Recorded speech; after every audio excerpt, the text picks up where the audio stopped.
Hi guys, I'm Mike. And I'm Stephen. And this is Indy Fanatics, your home for IndyCar content with weekly podcasts and feature videos. Welcome back to the IndyCar Podcast, episode 18. And last time out, we were looking at the 5 best teams in IndyCar history. We were being too nice. We were being too nice, looking at the successful people. We were. Let's not forget about those people at the other end of the spectrum.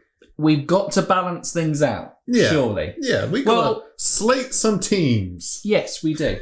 Well, obviously, this has come courtesy of Ian Perez. Obviously, you can check out his channel as well. That's IndyCar content and NASCAR content as well. So make sure you go and check him out. So this was the comment. Now, I have a challenge for you guys. That's us. That's us. That's us. For future videos and podcast episodes, well, we're just going to stick to one. We'll stick to the one episode. I'm not going to drag it out and really just slate them. It's going, what are the worst teams in IndyCar? We didn't want to do it. We didn't want to be the bad guys. We didn't want to be those people. Well. Stephen wanted to be that guy. All right? I guess, it's time to rate the 5 worst teams. It is. I guess we're the villains. Dramatic. That IndyCar needs. Can we add some lightning there? Some thunder? I don't... No. No. You got an evil laugh. That's it. That's what you're getting. That's fine. In fairness, before we go in, should we round up a quick bit of news? Yeah. A couple of drives. Well, a bit of news. Yeah. So, Ryan Hunter-Reay officially, pretty obvious that it was going to keep the number 28 seat, but It is officially confirmed with Andretti Autosport. But the one that was probably more of a shock, as everyone probably, there wasn't really too many hints about it. Just Marco's come to, in a peace within himself. He wants to just focus on the 500 and not necessarily competing across a whole season in IndyCar.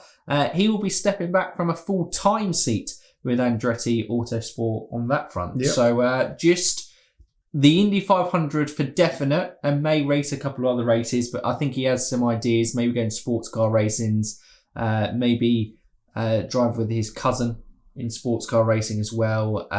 So yeah, that's pretty good. That rounds up the Andretti boys. Still waiting on Hinchcliffe, but I think that is going to happen. Yeah. I know it hasn't happened, but it feels like it's going to happen. He was very confident in the last season. Yeah. That the contract was already there. Talks were there. Yeah, very positive in terms of that front. Another driver one is the news reporting last week that Roman Grosjean was in advanced talks for Dale Coyne. Now, obviously, this one has swayed. Initially, he was linked to Dale Coyne, then he was linked to the AJ Foyt seat. Now, he's linked, obviously, the AJ Foyt seats have been, blocked out, as it believes, in the full-time seats with Dalton Keller and Sebastian Bourdais.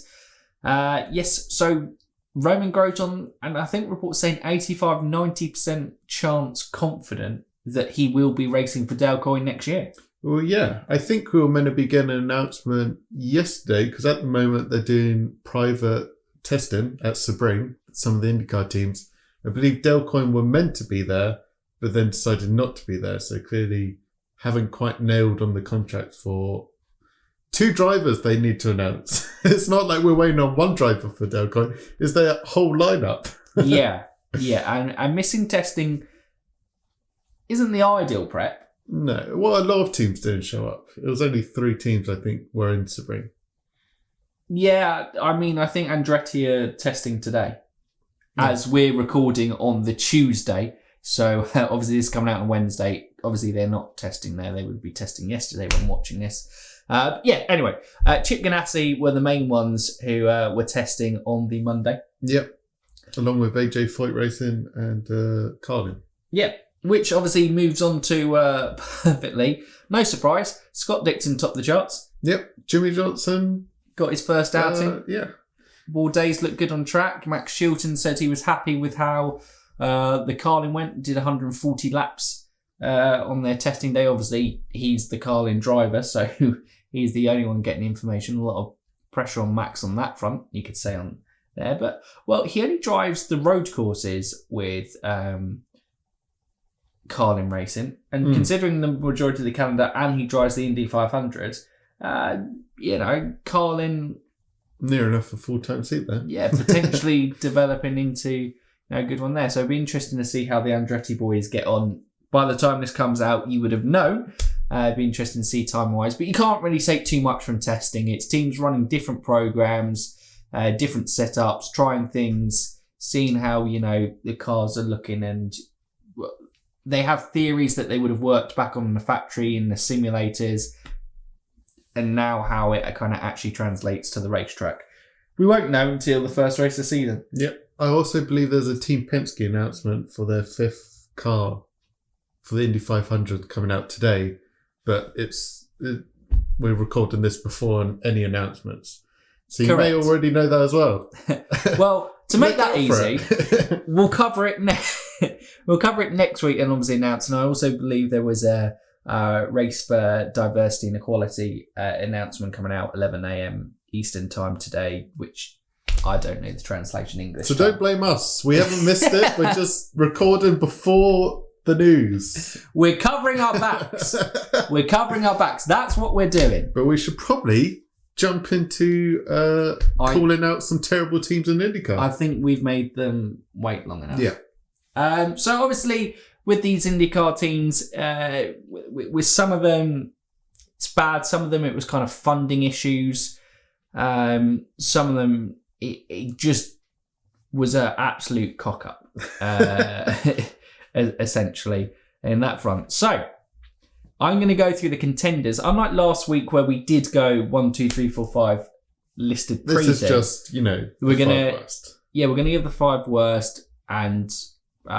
in no particular order. Should we rank them after that, or we just put them in the bottom 5? I think, we can rank them. Okay, I'll let them go. Okay, so first candidate is Samax Motorsport. They ran races part-time in 2007, had a background in sports car racing, but a best result of 7th in the championship. They just really didn't get it together. They didn't really commit either way, and it was just a flop. How many years did they compete? Just that year. Just that year, and they were terrible. Basically. Damn. What was their name again? Samax Motorsport. So I quite like the name, Samax. Yeah. I think they, went back into sports car racing afterwards before folding later on. But yeah, they were one of the teams on this list who didn't go all in. I think you've got to commit to a series full time. And if you go half in, half out... Don't Fernando it. It's never going to go well. But there you go. No, don't Fernando it at the Indy 500. There you go. Okay, second candidate. Yep. Conquest Racing. Oh. A team that had financial difficulties for sponsors, entered 111 races, but only started 75. Got 1 podium with a best result of 3rd in their first season in 2002. I believe it was a French driver, and that was in the IRL before the team switched over to kart before then going back to IRL. But essentially, their main issues were, this is one of the teams on the list, who had potential, but financial difficulties. They never really got the funding in place, and therefore then, if you don't have financial security in a sport, especially motorsport, you struggle. Yeah. Well, 75 race starts, and they only got 1 podium. Yeah. On a near spec series. Yep. Yeah. Obviously, it was spec engine 2006, 2011. So it depends who they went for. I think they had maybe the bad Toyota engine in 2000. Would it be 2002? Might have been Chevy. Who knows? From there. Anyway, next candidate on the list, racing professionals. Now, I put this purely on the list. They didn't have many races to kind of go and judge by, but I put this purely on the list because if you name yourselves racing professionals, then you've got to show up, man. You've got to show up. Well, they should be professionals. So 13 Easy. races entered. Yep. Best result of 11th. Owned by IRL driver John Herb. Hi guys, just a kind of post-edit insert here. Obviously, when I was doing this, we were looking at kind of stats and looking at teams, and then later in post-editing, I found out the news that obviously John Herb is a convicted sex offender committing horrific acts. Obviously, we do not condone his actions. We talk about the racing professionals later on in this episode, but yes, just wanted to clarify that on John Herb. And I feel, the real place where they went wrong with this is the name. Yeah, because they only had one driver. Really? Well, I think they employed a second. I think they had a second driver at the Indy 500 for their second season. I think they only really competed like part-time in both. I think the first season they competed from the Indy 500 onwards, and then so we've got two issues. We've got the name, and they Fernandoed it. Yeah. So their candidates up there. You can't call yourself racing professionals and have obviously no wins, no podiums. Yeah. Nothing on that. 11th, not even top 10. Yeah. So next one is HVM Racing. Now, HVM Racing kind of had many name incorporations were the same team. I think even trucking back to the 80s in kart. But we're going to look at the team between 2008 and 2012, when obviously the series combined kart and IRL, and they were just IndyCar. They had a reasonable start in 2008. It steadily got worse and worse before folding in 2012. They can claim to fame. They had Simon Pagenaud drive for them in 2011 at Sonoma. Claim to fame. I think they had some other top drivers during that time, but during this period, that's their claim to fame. Yeah. 81 races, 0 podiums in that time. It's even worse than Conquest. And they were one of the ill-fated teams that had the Lotus engine in 2012, where basically, the Lotus engine was awful. Yeah. Like, literally awful. They came... Okay, so they had 4 teams powered by Lotus at the start of the season. And so Lotus, they didn't come back as a team in this period, Lotus, but they supplied engines, and it was a massive flop. The 2 teams that had survived being powered by, who were already trying to get out of being powered by Lotus, but 2 teams had jumped ship earlier, starting the season before. So there are 2 teams going into the Indy 500 powered by them. Both teams got black flagged for going too slow. Wow. And no surprise, Lotus withdrew at the end of 2012. Like, they were awful. Absolutely awful. Probably moves us quite nicely on to the All-American Racers team. Have we not got Lotus on the list? No, Lotus weren't on the list because Lotus didn't come back. They didn't come back as a full-time team. Oh, okay. But obviously positive for Lotus. It is back when Lotus, like I would say the prime Lotus in motorsport, the one that did really well in Formula One and also in IndyCar as well, coming in 1965, winning the Indy 500 with the first rear-mounted engine car with Jim Clark back in 1965. So, fantastic for that. Lotus, great name, but it was also that period where they came back in Formula One as well. Nothing went right. Yeah. It really was a flop in both categories. They're like an honourable mention. Yeah. For their comeback. But yes. Exactly. Right. All-American Racing team. All-American Racers team returned in 1996 to 1999 because it had the Eagle was their first former transitioning team, and that was the team that Bobby Answer won the 1968 and 1975 Indy 500 with. He also secured 22 wins in that time and 52 podiums. So, successful. Yeah. They had a good history. They stopped racing between 1986 and 1995, made a return in 1996, didn't win a single race in that time, had a handful of top finishes. This is coming back in the IRL as well. Some may deem to be the lesser of the two series at the time in terms of competitive. Best finish was 8th during his time. And it was just an absolute flop considering their top history. results was classified as a 8th. Yes, 8th was their top result. Yeah, not a great one. And and on the list. Now I was talking to. First of all, a shout out to this. Obviously, we obviously say. We're new IndyCar fans. We're relying on kind of stats based on here. And also, we didn't want to ridicule any teams that we didn't really know about. And obviously, you guys at home were interested in here who you think were the kind of worst teams in IndyCar where it just didn't work out from there. We don't want to absolutely slate them up. That's just even. But, asked John C. and Rox, and they helped out massively with some team names coming into this period. So thank you very much for that.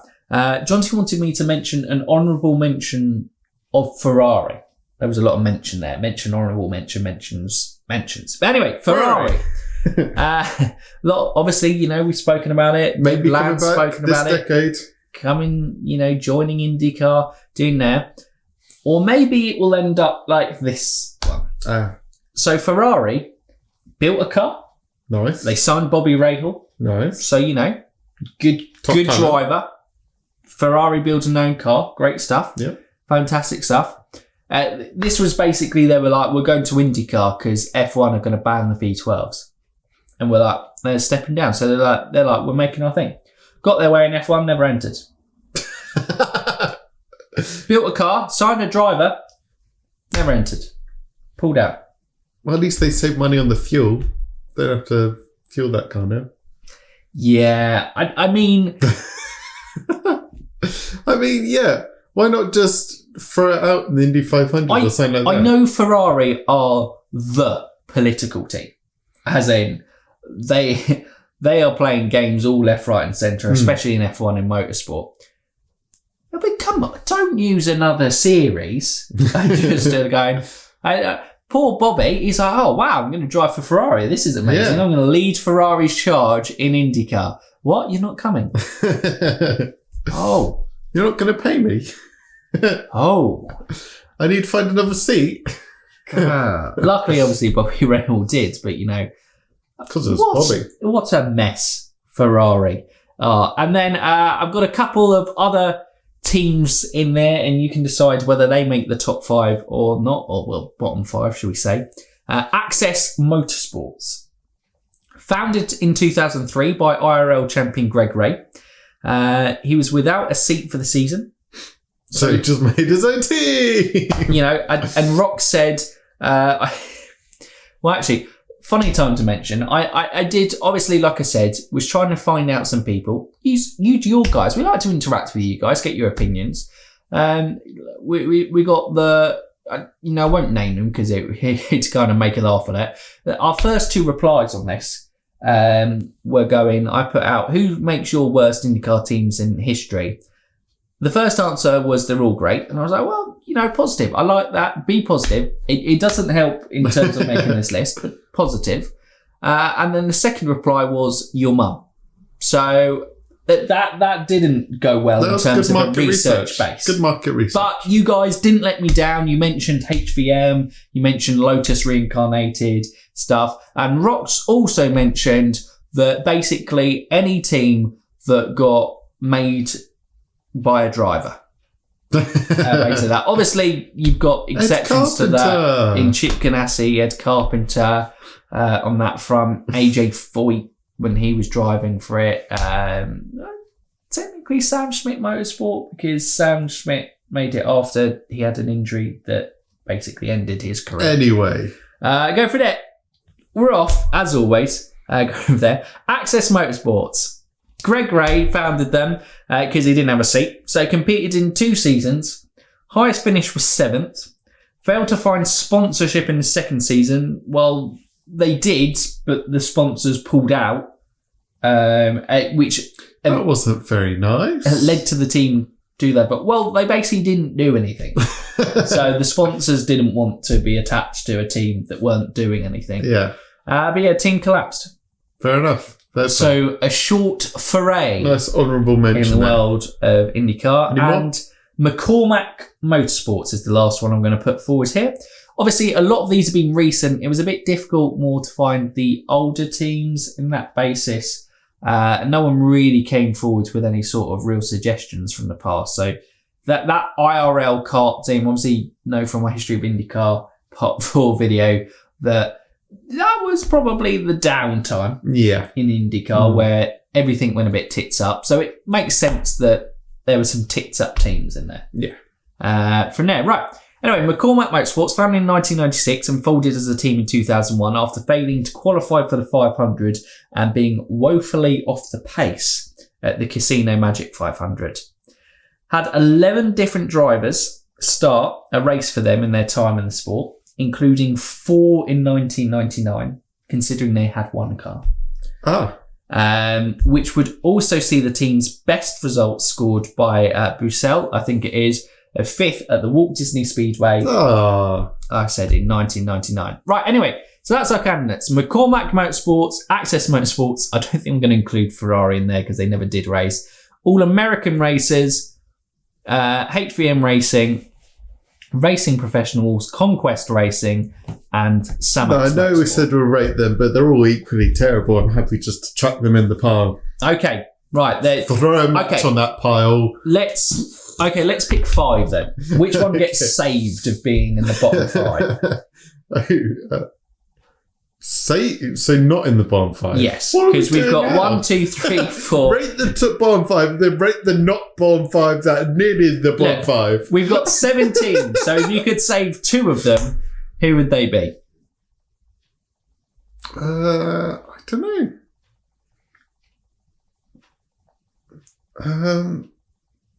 This is difficult. We've gone through I can't remember the first. Look, the honourable mentions can just stay out of this, okay? Okay, the honourable mentions stay out. Yeah. We're out. There's the 5. I was complicated things. Now we're going to rank. We're going to rank. Okay. Wait, well, we're ranking. Yeah, number 5. Okay. Number 5 is the ones that had 81 race starts. Oh, sorry. Number 5. Wait, 5 is the least worst. Yes, 5 is the least worst. I want to go Conquest. I like their name. I know they go podium. And, they did. So that was a positive. Like Conquest, they're going to conquer IndyCar. They didn't quite. No, I believe they've gone back into sports car racing and were competing in World Endurance Championship in the LMP3 class. I could be completely wrong on that one, but I've thrown that out there, as usual.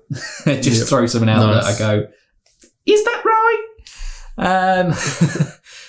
Okay. Who else? Who was? I feel Samax. Samax went half in and out, half out. Who's your number 4? All American Racers. Okay. Yep. I know they are the best finish of 8, and they competed between 1996 and 99, but at least they went full in. And they just were all American. All American Racers. Number 3. The second guys. So that is Conquest. Samax Motorsport. Yeah. Okay. Yeah. Yep. Number 4, the ones that had number 2, the ones that had 81 race starts. So HVM. Yep. And then number 1, the professional racers. Racing Professionals. You are a number 1 worst team. That's our 5 worst teams. Obviously, this one is a bit of fun.